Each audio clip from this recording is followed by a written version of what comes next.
हे बघ धनंजय, असं होत नाही, तुझा काहीतरी गैरसमज झालाय. अरे हो बाबा, माझं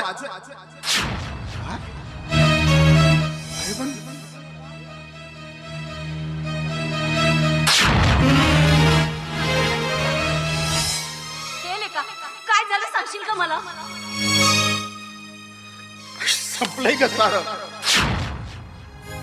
अरे असं काय बोलतोय? नीट सांग बरं. काय काय सांगू आई तुला? आई, तुझ्या मानसनं त्याच्या मनात रचलेलं स्वप्न भंग झालंय.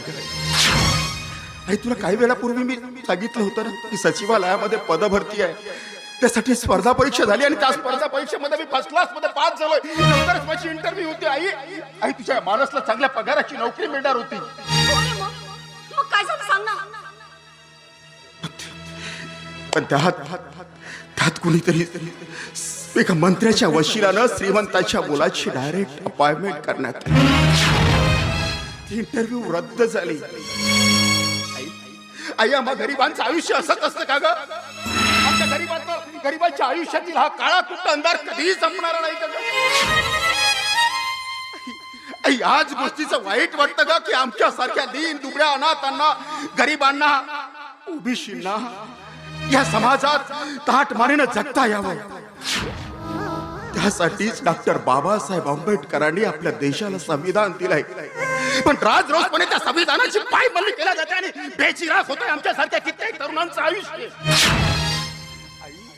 आई, तुझ्यासारखे कित्येक गोर गरीब आई वडील आपल्या मुलांना शिकवितात, कबाड कष्ट करतात, रक्ताचं पाणी करतात, हाडाचं काळ करतात, मनात एक स्वप्न रंगवितात की माझा मुलगा खूप शिकेल, मोठा ऑफिसर होईल आणि 5वीला पुजलेली हे आमचं दारिद्र्य कायमचं दूर होईल. त्याच्या आई वडिलांचा परिश्रम बघून तो मुलगा सुद्धा अभ्यास करतोय, परिश्रम करतोय, अनेक स्पर्धा परीक्षा देतोय, स्पर्धा परीक्षेमध्ये पास होतोय. पण इंटरव्ह्यूच्या नावाखाली हा स्वार्थी समाज आणि स्वार्थी राज्य करते, स्वार्थी श्रीमंत लोक त्यांचं स्वप्न माती मोल करतात. आमच्या सारख्या गरीब मुलांच्या तोंडाशी आलेला घास कुणीतरी श्रीमंतांचा कुत्रा पैशाच्या आणि वशिल्याच्या बराबर हिसकावून घेऊन जातोय आणि मग आमच्या सारख्या गरीब मुलांच्या आयुष्यात उभा असतो तो कधी न संपणारा काळा कुट्ट दारिद्र्याचा अंधार. आणि त्या अंधारात पडत असतो आम्ही कायम स्वरूप. आणि मग याच दारिद्र्याला कंटाळून माझ्यासारखे कित्येक तरुण आत्महत्या करण्यास प्रवृत्त.